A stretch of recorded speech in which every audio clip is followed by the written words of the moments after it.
Welcome to this month's Schuman Talk, where we discuss issues we face in Europe today in the light of Robert Schuman's vision for a community of peoples deeply rooted in Christian values.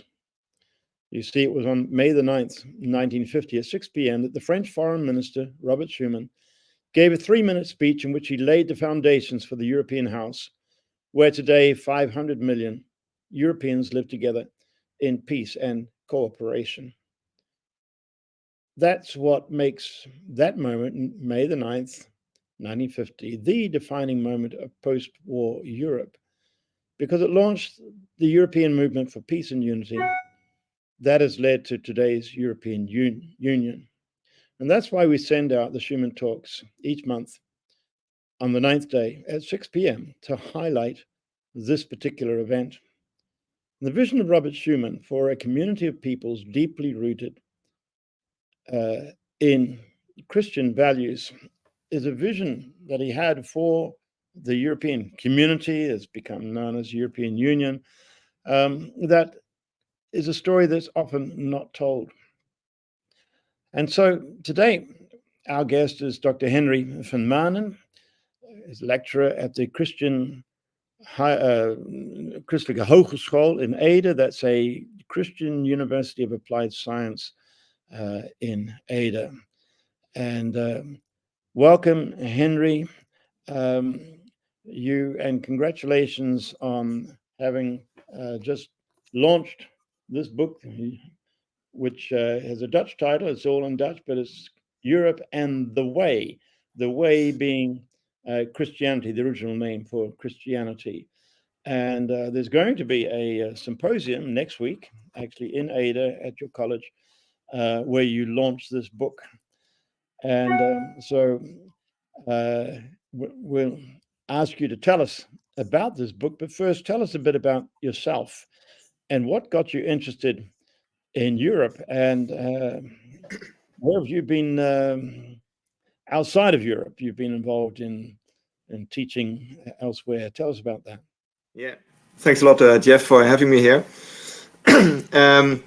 It's I have a background in both human geography and theology. So when I graduated from high school, I went to study at the university to study human geography.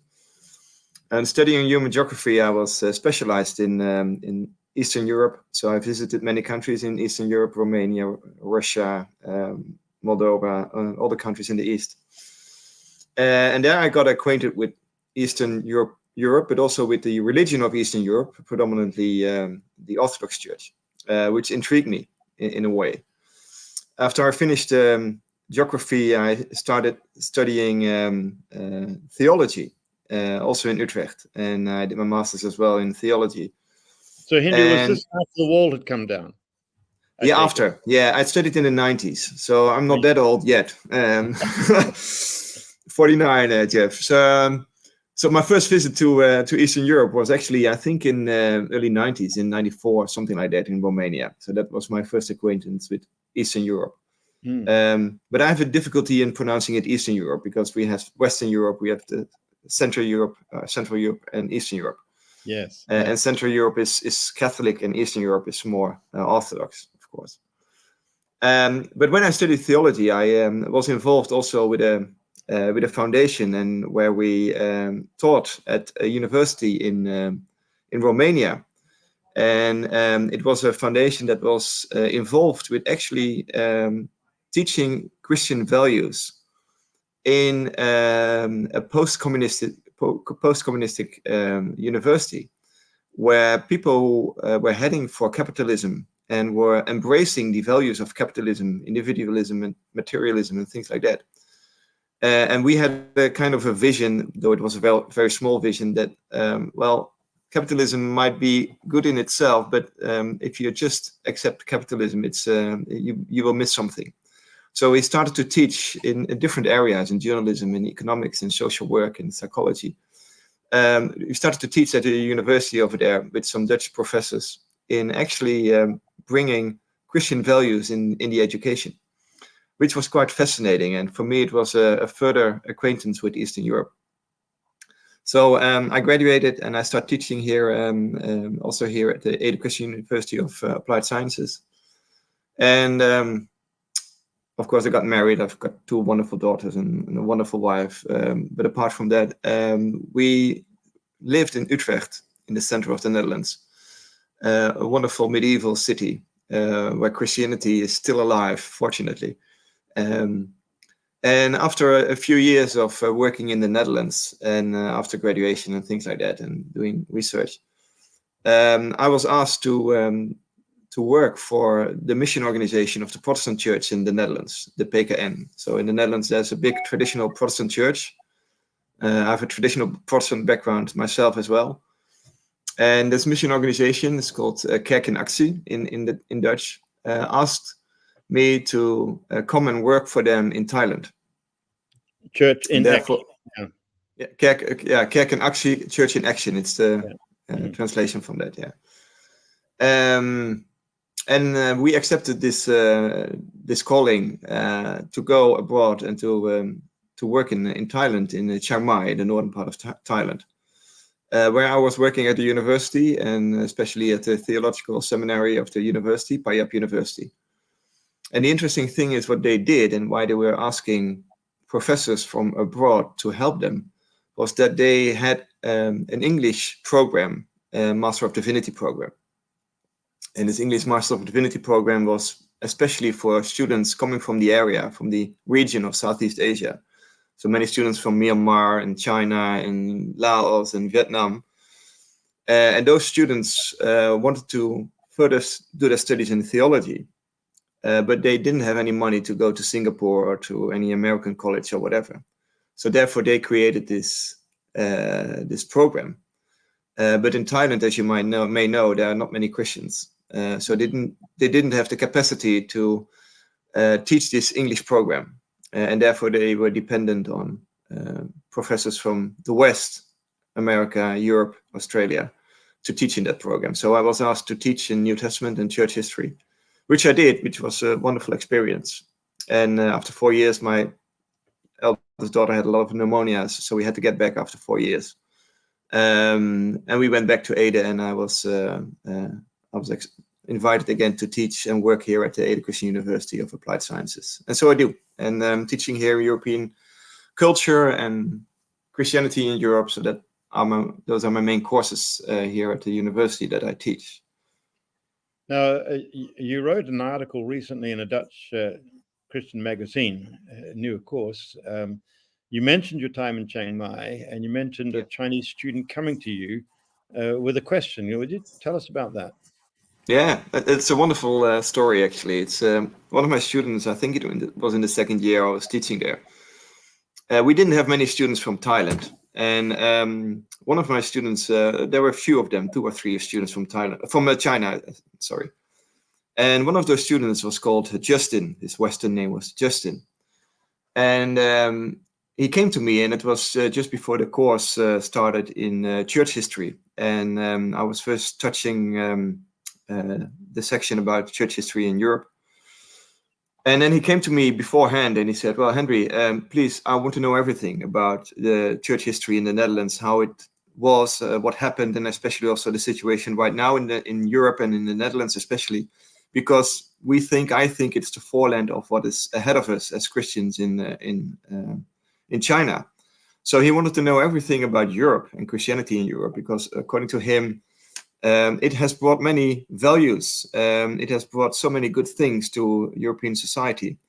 So he said, well, you have so many values like freedom of speech and the dignity of human beings and all the laws that we have concerning solidarity and things like that.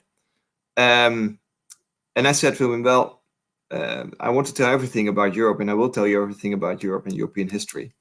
But actually, it's kind of a requiem I have to tell, because it's not going well with Christianity in Europe. And he was astonished. And he said, well, at least, though it might not go well, you have the values still that Christianity gave to you in Europe. And it was an interesting perspective, because as you know yourself, probably, Jeff, as well, you only see the value of your own country or the region where you come from if you have the perspective from an outsider as well. So if you talk about identity, for example, it's about how you view yourself, but also how the others see you. And the same applies to the identity of Europe. So we can tell a story about, well, this is European identity, but it has to be confirmed as well by the outsider's perspective. So identity is always, you need the other to see what is your identity. Yes, I and think that's what he. as a New Zealander who's come to live in Europe, I've often found that you learn a lot about yourself and your own culture, your own assumptions, when you come into contact with people coming from different backgrounds. What I also notice is that when a lot of Europeans have only known their own culture, although more and more actually are discovering a broader European culture, and we have to help them sometimes get a bigger perspective, rise above their nationalism, and see that bigger perspective. And of course, your experience of traveling in Eastern Europe has helped you, and in Thailand. Yeah, and others have made the same observation. The historian Neil Ferguson talks about the same kind of conversation he had with Chinese, saying they didn't understand why we were letting go of the source of so much of our well-being and prosperity. Yeah, that's right. Yeah, and what struck me actually, when talking to this Chinese student, I think I mentioned it in the article as well. What struck me is that after a while, I asked him how he became Christian, and he told me his story, why he became a Christian, and the reason why he became a Christian is that he was a kid raised in a Chinese family. He was the only kid, of course, one-child policy in China. And when he became a student, he went to Beijing, and he was all alone somewhere in Beijing in an apartment with many other students. But he was alone. He felt alone, and he didn't know what to do. So he struggled with his identity, struggled with his studies as well. And he went to university. And at university, he came across a few people who invited him for a dinner. And he accepted an invitation on one evening. So on one evening, he went to this place where he was invited for this dinner. And it appeared to be it was a Christian community, a hidden church in China, who came together, with a small group of people. And what they do is what actually the first Christians did as well, and that was sharing an agape meal, sharing stories, helping one another. And no matter if you believed or you didn't believe, and it doesn't matter, but the solidarity he experienced over there struck him. And that gave way to his conversion to Christianity. And what I think, what happens there, and what happened in the first churches in Europe, and not only in Europe, it was also outside of Europe, of course. But what happens in these first churches with the agape meals, and it reflects actually already in the very beginning the values Christianity has for society as a whole. And that's what I think is striking and is amazing to see, that it happened on a very small scale at these days as in China as well. And on a bigger scale, it happened in Europe. We tend to lose it, and that's a pity, but we will talk about that further probably. Now, you're speaking as both a theologian and a human geographer, but also you are a historian. You've gone back through history. We were talking before about the need for, say, Europeans to get this geographic depth or breadth. We need the historical depth as well, which your book is offering. So tell us, what are you doing through the book? What are you hoping to achieve through this book? Yeah, that's a good question. Maybe I start with just explaining why I wrote this book in the end, in the first way. And I'm a teacher. I'm a lecturer. I'm not a writer, I thought. And I think it was 4 or 5 years ago, just before the Corona pandemic. So I'm teaching here at the university in Ede, but I'm also teaching at a secular It's a kind of private college for elderly people who are probably more above 60, 70 years old, who have a lot of spare time and who want to get, who want to be introduced in all kind of topics, whether it be art or philosophy or architecture. This is the Vrije Academie. Yeah, Vrije Academie, it's called. So they have branches all over the Netherlands, and people from all over the Netherlands subscribe to their courses. And they are secular, and they didn't have any course about religion. So 4 or 5 years ago, I came across, I invited myself to them, and I said, well, you have many, many nice courses, but you don't have a course about religion. And they were a little bit reluctant to introduce a course about religion, because they're thinking, well, you're from the Bible Belt and you worked in Thailand as a missionary. Like,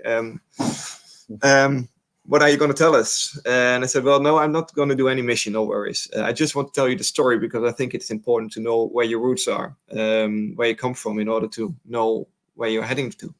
And I think many people do not know anymore where they come from. And I said, well, I have all kind of pictures and all kind of beautiful things to show, and I think I have a story to tell. So they accepted it, and I was having these courses to my students, actually, who are a little bit older than I am. And what struck me is that many of the Dutch people I had in class, they didn't know anything about Christianity, just nothing.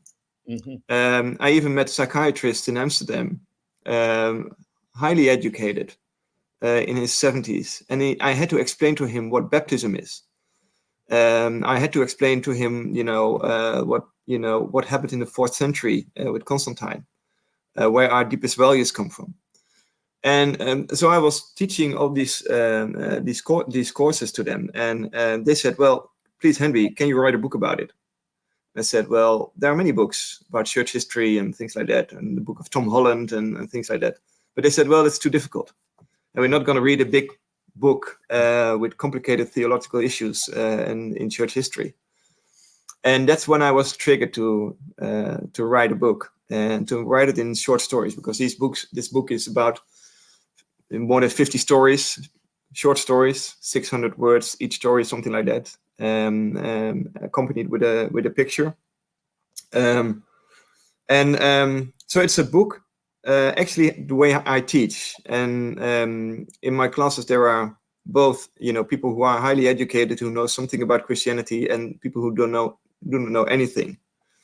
So the challenge for me is, and I hope I succeeded in that, the challenge for me is to write both for people who don't know anything, so it's easy, accessible, and you don't have to read everything at once, and you can just pick some chapters from this book because you can read it separately. And also it should be attractive to people who know already a little bit more. But as many of us, also many Christians in Europe and outside of Europe, they might know some specific areas of Christianity, mostly your own roots. If you're from a Reformed tradition, you might know something about Reformation, but you don't know anything about Catholicism, or let alone about the Eastern Orthodox Church. So I wanted to write about that as well, and not only from a historical perspective, but also sometimes to explain a little bit more than only historical issues. Like, what's the essence of Eastern Christianity? Why do they have icons? What's the essence of having icons, or praying for icons, or to icons? Why do they do it? Why is Russia so involved with Christianity? Why is there such a separation between state and church in the West and not so in the East? All these issues I try to address. So it's just a selection of historical events that I think are important for understanding our European culture. That's very helpful to know how it came about. I wasn't aware of that, and that's what we badly need, a way of bridging to a biblically illiterate population. And even somebody like Richard Dawkins, the well-known arch-atheist, he says, you cannot understand European history without knowing something about Christianity or the Bible. And that's right. You hear it again and again on popular quiz shows. They might throw in a question that comes from the Bible, and people come up with the craziest answers. And even right now, when we have the Ukrainian crisis going on, the war, to understand, well, what's that all about? And I just opened the book here to the section you call it Rome. This is explaining about Moscow's deep religious history, and then you have a picture here of the where the recently opened Church of the Savior that at one stage Moscow. During communism was a swimming pool area. Now it was into this cathedral, and yet deeply entrenched in nationalism as well. And to try to understand, in fact, you cannot understand contemporary politics properly, especially the East-West situation right now, without understanding some background. And so that makes this book extremely, and your approach to it, this side, your approach to it, extremely relevant and up to date. Yeah, thanks for that. Yeah, I hope it will work out like that, and that people indeed will understand where they come from. Because if you understand indeed contemporary politics, especially with the crisis in Ukraine, you need to understand religion. Now, I think you take us through 5 phases. Is that right? Yeah. Would you take us 6 those phases now? What are those 5 phases? It's called the book is called Europe and the Way, and as you mentioned in the introduction, the way is I opted for the way because Christians are called people of the way in the book of Acts, and so I made a kind of a section, 5 or 6 sections, and I started with the old way, so Christianity, how it came about in Europe, and actually the miracle that happened, that Christianity was accepted in that's the first part.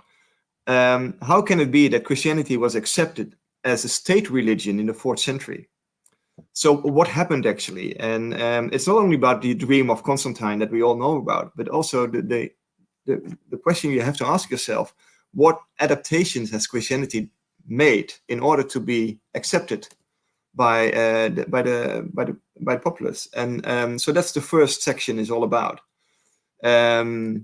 And the second section is about Eastern Christianity, the way to Byzantium. And I noticed when teaching that this part is mostly unknown for most of at least the Dutch people. And I think that will apply for Western Europeans as a whole, and also people from outside. The Byzantine world. Let's see.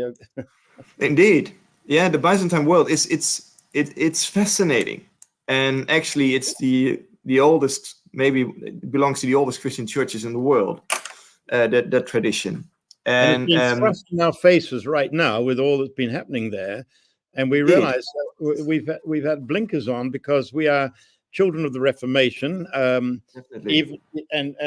therefore we've inherited the Catholic perspective. And since there was a big rift between the East and West, you could tell us about that.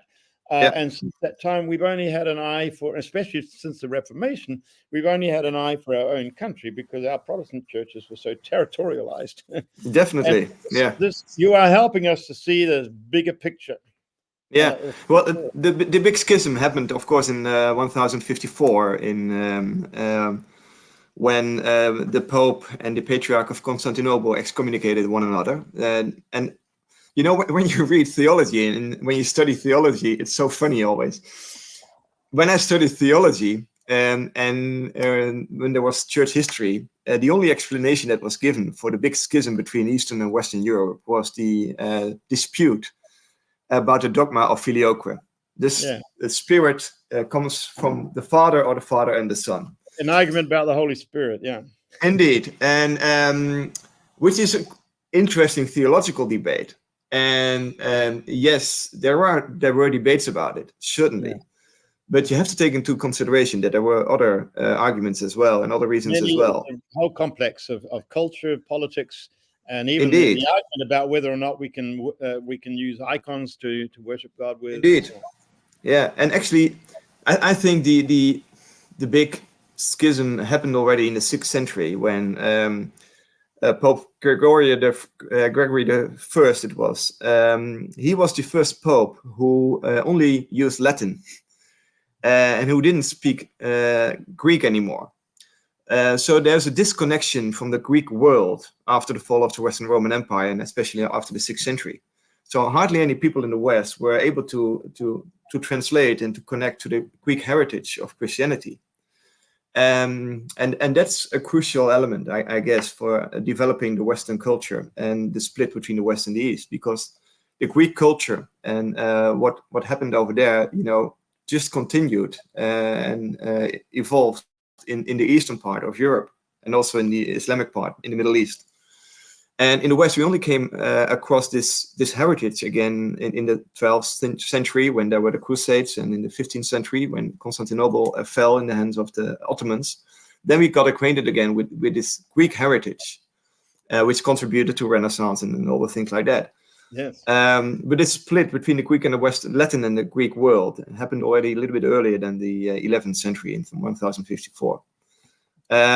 But it had a huge impact on the development of culture. And what I think is striking, Jeff, if I may give an example, is if you look just at iconography, at pictures about, I always give it to my students. I didn't have it here in this book. I give my students two stories, two pictures.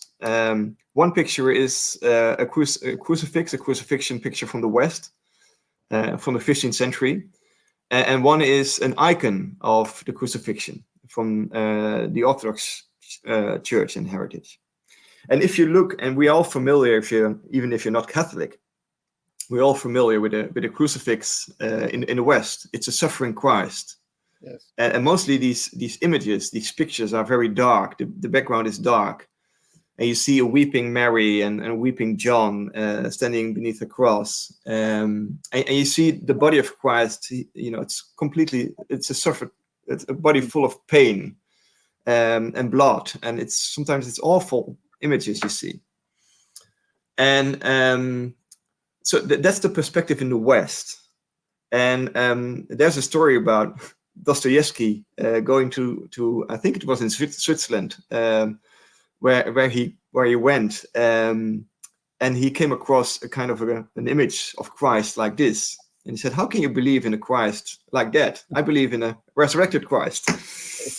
And if you see the image of the resurrection, not of the resurrection, of the crucifixion in the East, it's a Christ that is standing like a god, behind him the cross, but there's no suffering. There's light, and the people who are around him are actually looking kind of happy. And that's fascinating, I guess, because in the West, we have a very, I think, too much, but what we can learn from the East and the West is that in the West, we have a strong focus about guilt and about sin, and how can we reconcile with God.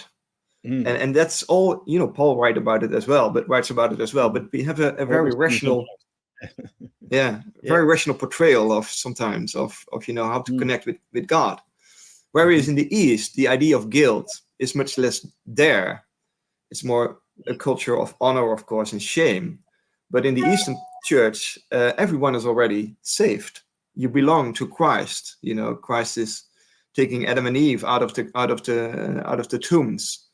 And there it is much more about how to experience something of the divine, of God in our daily life in the church. And that's a different perspective, and that that is in the end reflected in culture. Yes. And in the sense that in the East there's a strong difference between the profane and the sacred still. So the church is a sacred place. You go there, and it's a sacred place where you try to experience something of God, and you try to get a glimpse of the divine power when you are in church. In the West, we have the element of holiness much more internalized. Like, holiness means not setting apart. It's a sacred place, though we have it still in the Catholic Church, of course. But holiness is much more something between you as a person, as an individual, and God. So it's much more individualized in that sense than in the Eastern part. So if you just look at pictures and iconography, etc., there you can explain and so much about the difference in our cultures, though it's both a Christian culture, but it developed in a different way. And that's what this book is a little bit about. And if I may explore a little bit more about that, because one of the biggest differences, I guess, between in the East and the West is about the relation between state and church. So many of the values we have in Europe, we share with the Eastern Church, the solidarity and things like that, and the human dignity.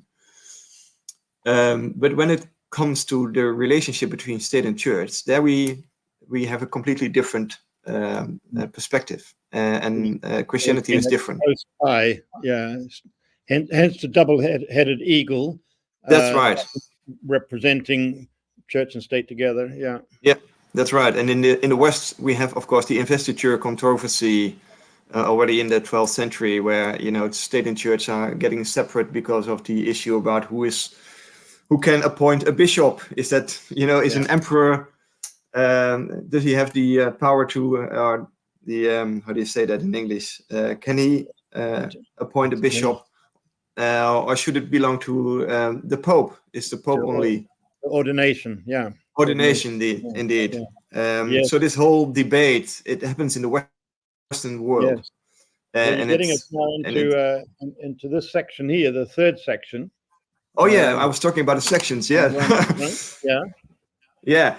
So in the third section is the way to Rome, indeed, and it's the Latin Church, and it starts with actually portrayal of man with Augustine. I guess one of the first stories about Saint Augustine, and the little bit more realistic, or some people would say negative, portrayal of man. And I set it apart from the Celtic Christianity, and Celtic Christianity has a much more positive upbeat of humanity. And yes, the interest, the one has the emphasis on original sin, and the other original innocence. And right. Yeah, the Celtic Christianity really had their roots coming out of the eastern side, actually out of Egypt. Definitely, yeah, which is fascinating. And so I explain a little bit about that in that section.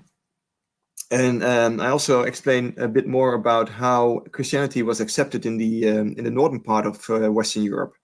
So it took a while before, I'm coming from the northern part of the Netherlands, traditionally reformed.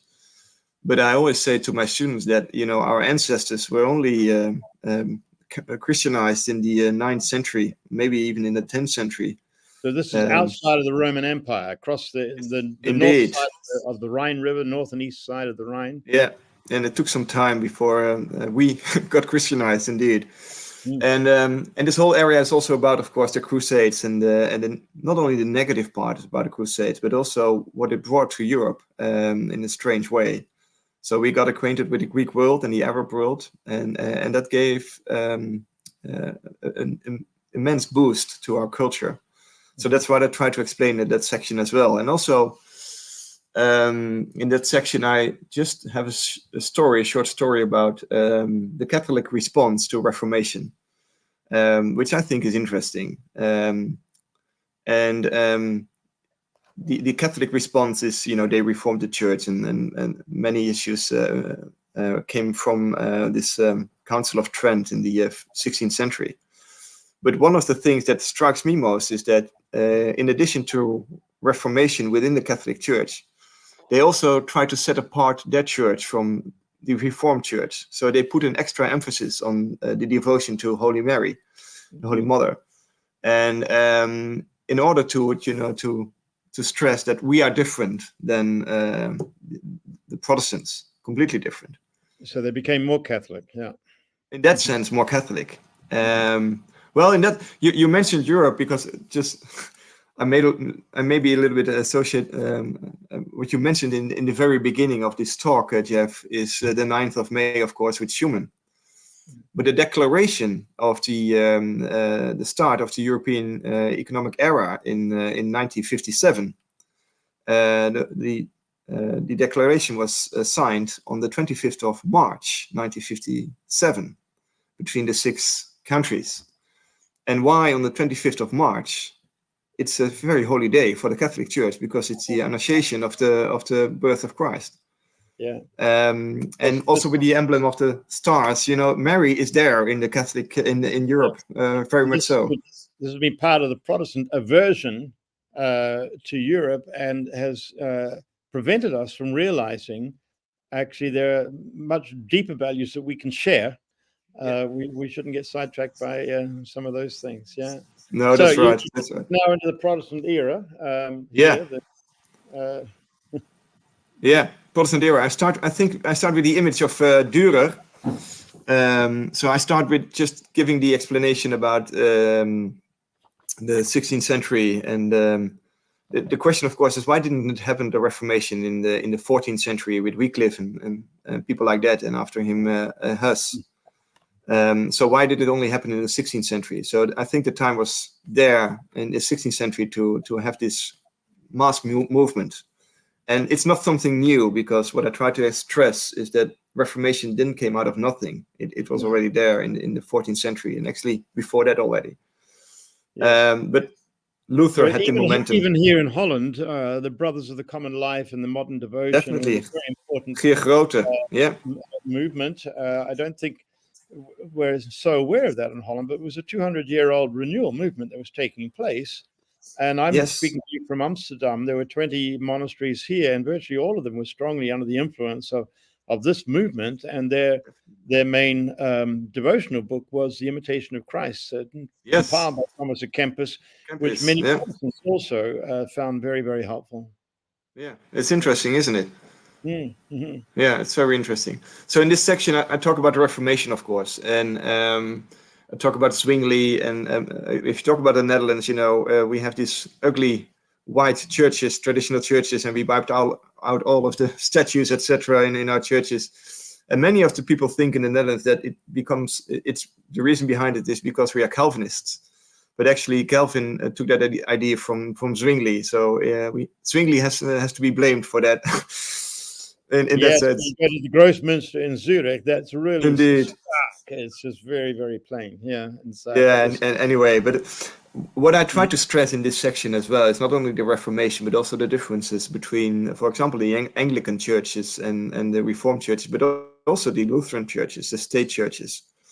So what I try to explain as well is that there are different ways of connecting to religion. And Grace Davy wrote about it I think it was in the 90s already. The belonging, behaving, and believing, those elements were stressed. Yeah. And what is striking is that in the northern part in Scandinavia, of course, the Lutheran Church is much more state church. Used to have a lot of state churches, and still Denmark is, and Finland and Iceland, I guess. And that gave a different way of understanding religion, completely different than, for example, in the Netherlands. I give the example I think I give this example in the book as well, that when you had this attack, I think a little bit more than 10 years ago, by Anders Breivik in Norway. To the group of students. I think 95 or something students were killed. What happened afterwards in Norway was that people, were looking for comfort with one another, but they opened the churches. So they went to the churches and they lightened the candles, etc. So there's a sense of belonging to the church, though many of the Norwegians don't believe anything. Well, the same thing happened in Sweden when that car ferry went down. Was it the Estonia, and the churches were just jam-packed. They still, and this is what Grace Davy talks about. It's like a public utility that when it's needed, it needs to be there for burials and so on. Yeah, but the thing is that people still can relate to it. So there's a resonance, like they still understand somehow the values of the symbols in church, like burning a candle and what happens in the church. There's some basic understanding. It's a default. In the Netherlands, but in the Netherlands, it's a little bit different. And I give the example of when the tragedy with the MI7, the plane that, and I think it was in 2014. It was 10 years ago, I guess, already. Yes. So I think 200 people in the Netherlands died because of that.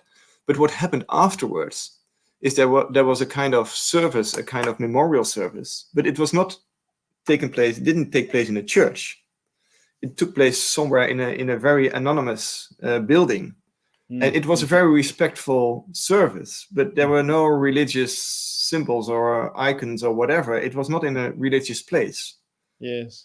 And that's the main difference between, for example, a Calvinistic background, as we have, where many people do not feel connected with church anymore. So there's no sense of belonging in the Netherlands, as compared to, for example, Scandinavian countries. Yeah. And I think that's a pity in the Netherlands. Yes. We often just talk about the Reformation, but as you're saying, it's more correct to actually talk about the Reformations, because there are quite definitely. And you've even mentioned the Catholic Reformation, as it were, but then the Lutheran, the Zwinglian, the Calvinistic, the English, and even the Russian Reformation. Historians do talk about that as well. The Reformations of Europe, multiple, and yet all with a certain commonality in terms of the basic Nicene Creed beliefs. Yeah, for sure. So then you get into this last section. Yeah, the end of the road, and that's the last section. And before that, that's section 5. That's the evangelical. Oh, sorry, movement. that's what I meant to have. Yeah, so that was it. Yeah, this one here. My own way. My own way. Explain that. Yeah, so I tried to. Of course, it's a trick with words, but so it's the way to Rome. Been muddied in recent years by what's been taking place in America, but you are identifying with it here. Yeah. So what I do, and what I try to, because the evangelical movement it's so difficult to address in that sense. Like the Pentecostals are evangelical, but also within the Catholic churches there's a charismatic movement, and is it evangelical or not? So it's a very, I think it's a very so it's a difficult term. But what they have in common, I guess, it's I call it my own way. In that sense, it's quite individualized. That it has to do with your own choice or your own relation to Jesus Christ. And of course, those elements are there in the traditional churches as well, but it is emphasized in the evangelical movement. So when it started in Zurich, but there we have Zurich again. When it started in Zurich, it's because some people, 4 or 5 people in a group, started to read scripture themselves, and they didn't care about what tradition would say or what a pastor would say or whatever. They made up their own mind, even stronger than Luther did, and so they baptized, and so the whole movement of the evangelical movement. Which is so difficult and so complicated to explain, of course, in a few stories. But what it has in common, I guess, is that of course, it connects closely to our culture. That's the first thing. So why it is the only movement that's still growing in at least in Western Europe, it's the only movement that is a bit growing, is that it connects to culture much more than the traditional churches do. And actually, can I just go back to Zurich there and unpack that a little bit for the listeners? There were these bunch of disciples under Zwingli, and Zwingli was teaching, sola scriptura, the scriptures alone.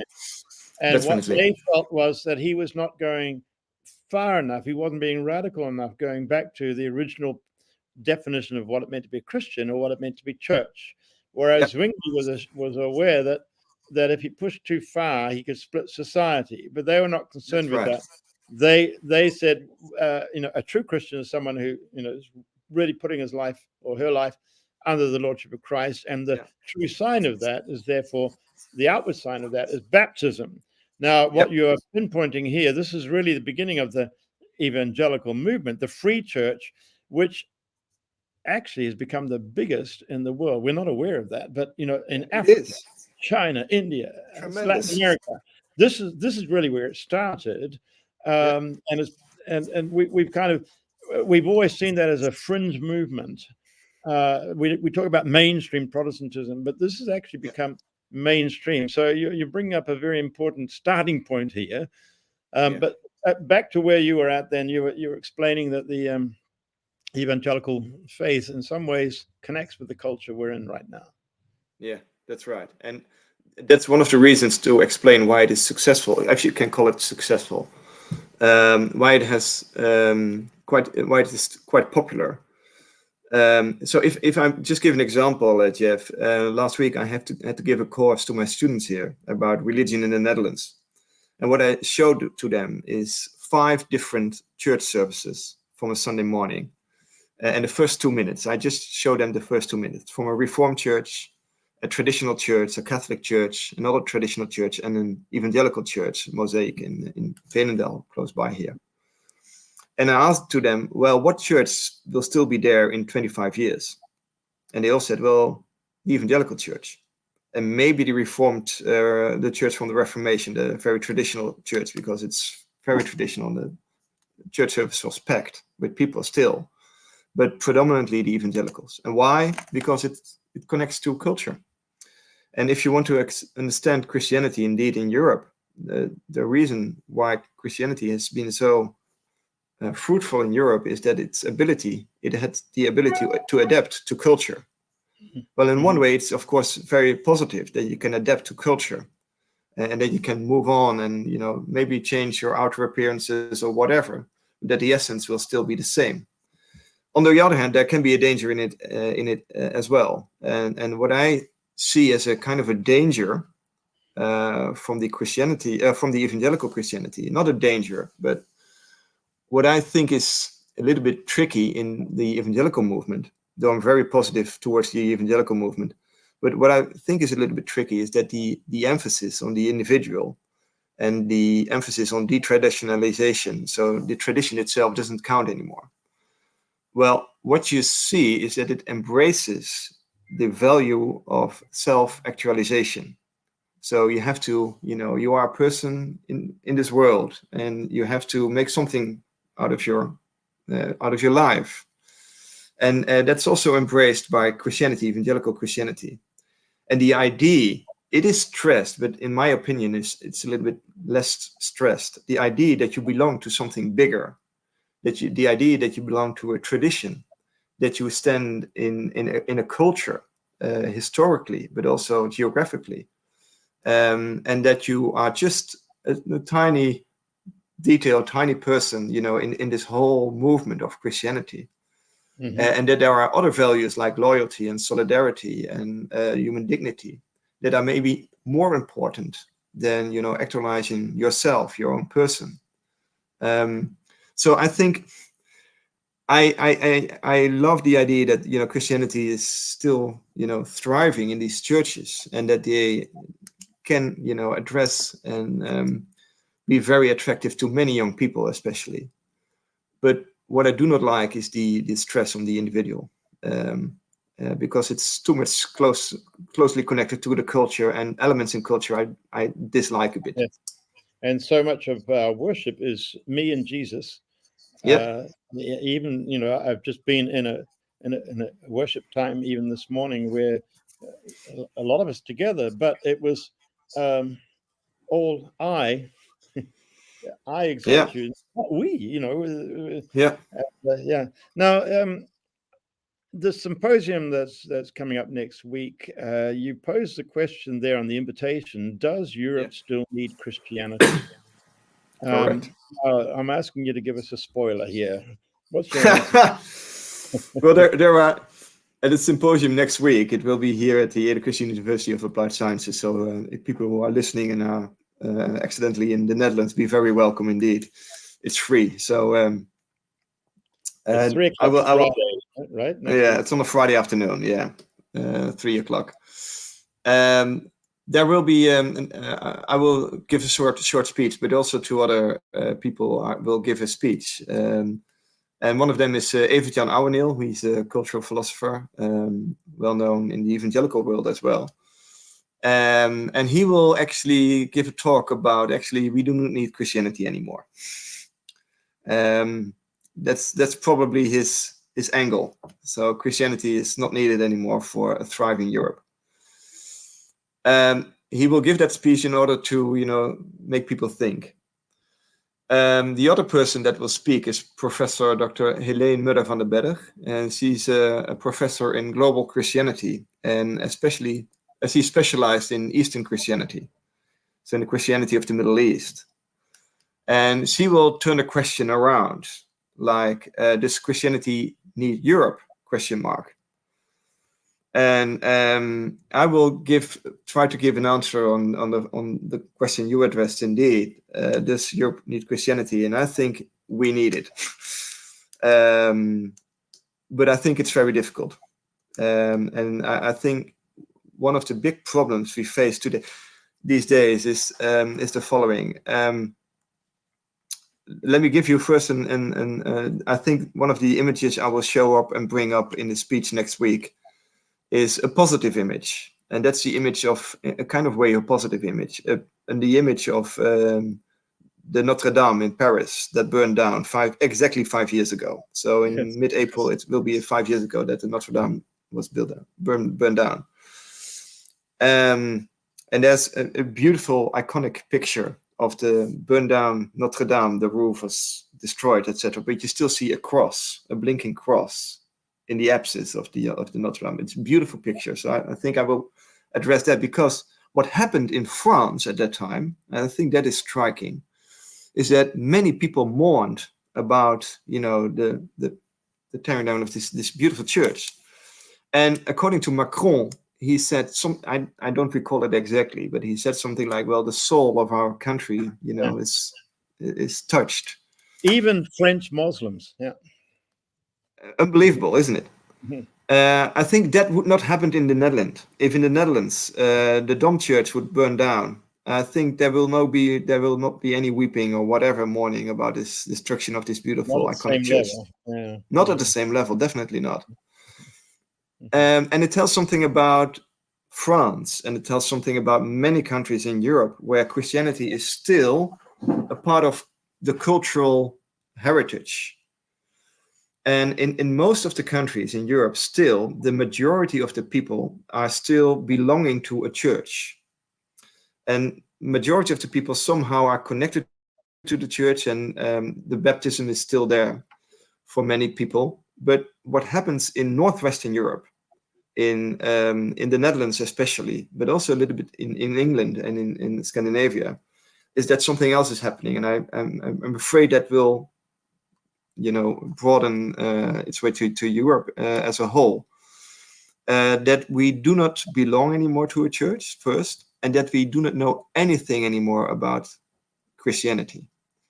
And if we do not know anything about Christianity anymore, if people are not baptized as a child or as an adult or whatever, they are not, how do you say that, invited in English? I do not know They're the not word inducted invited. into. They don't. Yeah. There's no connection there with the church. Yeah. No, there's no connection to the church. It means that if it already happens that if I have some friends who do not know anything about Christianity, and they will go into a church, and they see a statue of Mary, or they see a story in this stained glass window or whatever, they don't understand and they do not connect. It doesn't resonate. And that's the same experience that I have when I go to Thailand, to a monastery in Thailand. I go to a Buddhist temple. I can think it's beautiful or whatever, but I cannot relate to it. It doesn't resonate in my mind. And I think that will happen. It happens in Western Europe already because of the immense secularization. And it will not only have its impact of understanding the artifacts of Christianity, but in the end, it will also impact the values that are underneath Christianity. So if we do not understand where we come from, if we do not understand why have we become a welfare state in Europe, or many states have become welfare states in Europe, why is it? Why is solidarity such an important thing?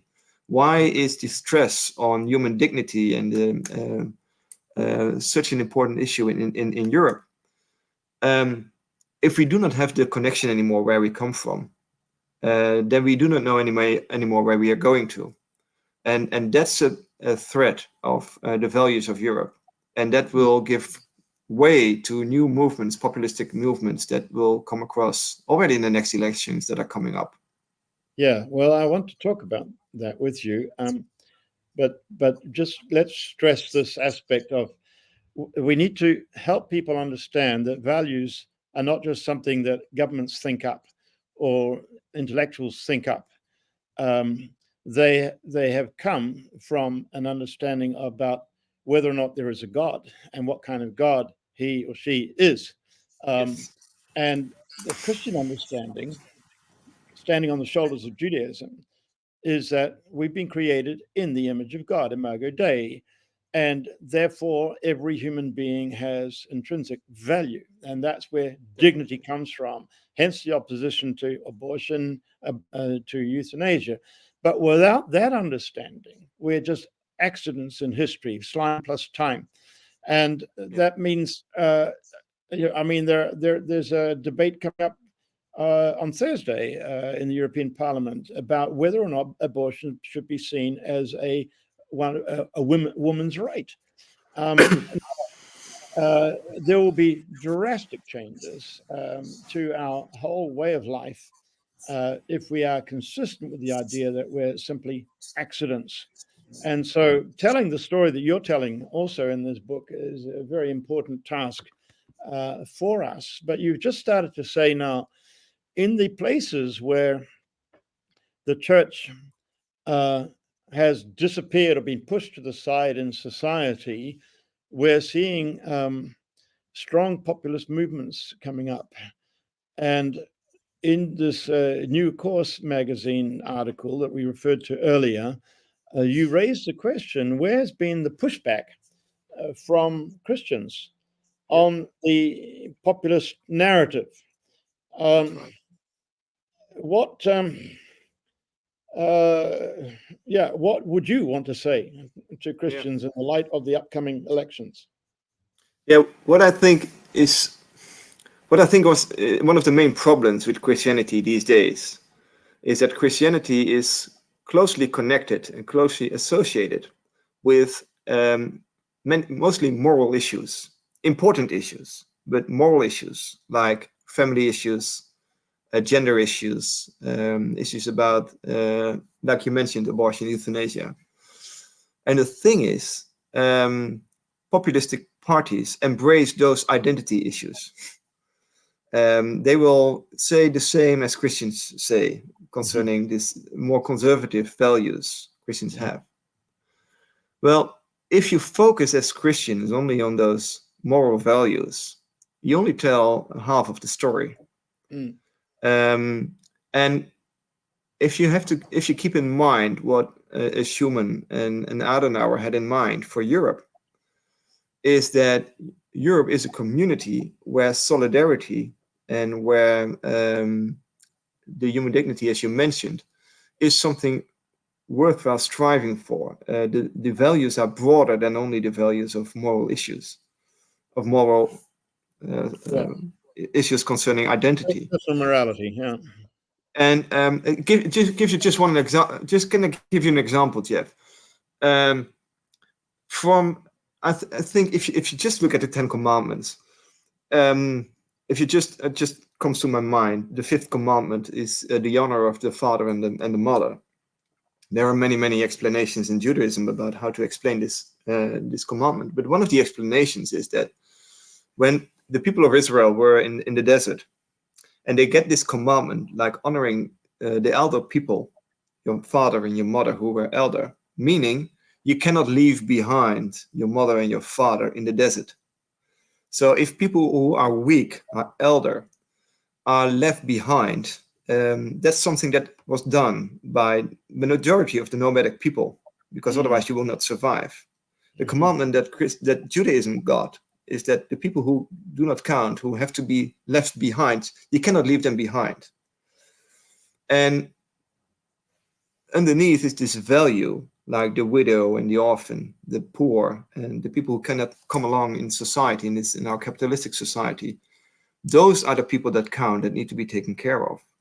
And what we see in our capitalistic society, and I'm not against capitalism, understand me correctly, but what we see in the negative side of capitalistic society, and where the neoliberal state is emphasizing that we have to take responsibility for ourselves predominantly, is that the people who cannot join us in the rat race of consumerism, and just who do not have the autonomy or the capacity or capability to come along in society, they need to be taken care of.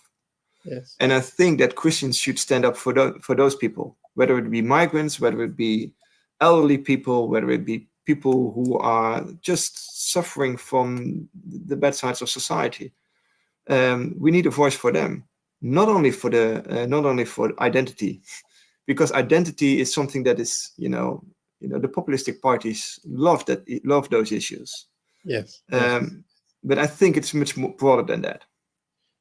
Yes. And I think churches and Christian groups should stress, and Christians do it, and Christians, do a lot of things for people who cannot join. The voluntary people, the people who are volunteer in society are mostly Christians. And they help with, spreading food to people who are in need for food, or collecting clothes for people who need extra clothes, or whatever. It's what Christians do. And if you are not seen by that, and if you're only seen by the media and by people from the outside, like Christianity is only about moral issues, about gender issues, etc., you get a very negative and one-sided frame of Christianity. And I think that's a pity.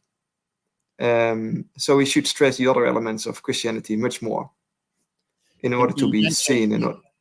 You mentioned Notre Dame before, and the cathedral, and the American evangelical Catholic George Weigel has written a book called the Cube and the Cathedral, and it was about the cathedral was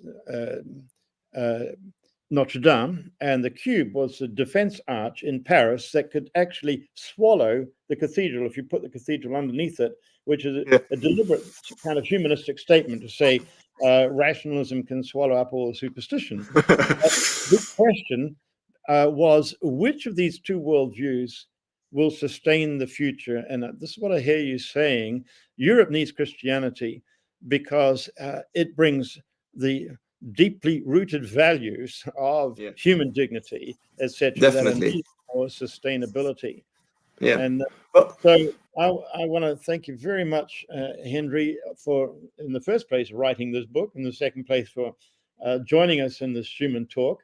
And I my hope, pleasure. for the sake of those of us, those who can't read the Dutch, that it does come out in English in the not too distant future.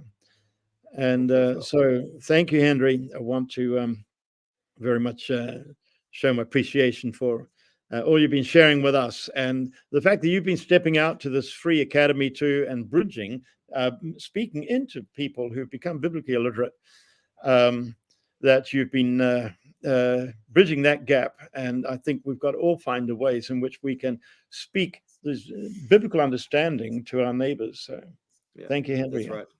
I'll You're welcome. look forward to seeing you at the symposium next week. Yes, wonderful. Yes, okay. Looking forward. Before we go, I just want to say something about what's coming up in Brussels this year. Belgium has the presidency of the EU right now for these current 6 months, and so as usual, we hold the State of Europe Forum in the capital of the country with the presidency around Europe Day. And Europe Day is May the 9th. Now, that's actually a Thursday, and it's this year it's Ascension Day. So we felt like it's more convenient for people to come on a Friday evening and a Saturday when we will be holding this forum, where we will be looking at the theme of waking up Europe. We're saying what are the issues we need to wake up to? We need to wake up to the past, what God has done in the past in Europe, and wake up to what we've been talking about now, is that actually there's a story that's gone all the way through and has contributed significantly to making Europe Europe. Secondly, we need to wake up to the challenges facing us in Europe today, not just the negative things, but wake up to things that God is doing in Europe today. We could talk about actually God at work amongst the Muslims of Europe. We could also talk about the fact that there was a surprising return of belief in God, that people like Tom Holland and Ayaan Hirsi Ali, people from the secular background, saying, hey, wait a minute, we've thrown out the baby with the bathwater. We need to take another look at Christianity, at the roots of our values. And then we need to wake up to what kind of Europe would please God? What kind of Europe do we really want? And what is the role of God's people in helping to shape that? So these are some of the issues we're going to be looking at on that day. Actually, on the 9th, with my colleague, Professor Evert van der Pol, and we will hold a European Studies Day looking at the gospel and the making of Europe, and then the gospel and European integration. And you can join us on May the 9th. If you go to stateofeuropeforum.eu, you can find out more information about that then. So we invite you all to join us in Brussels as well. So until next month, we'll say thank you for being with us today.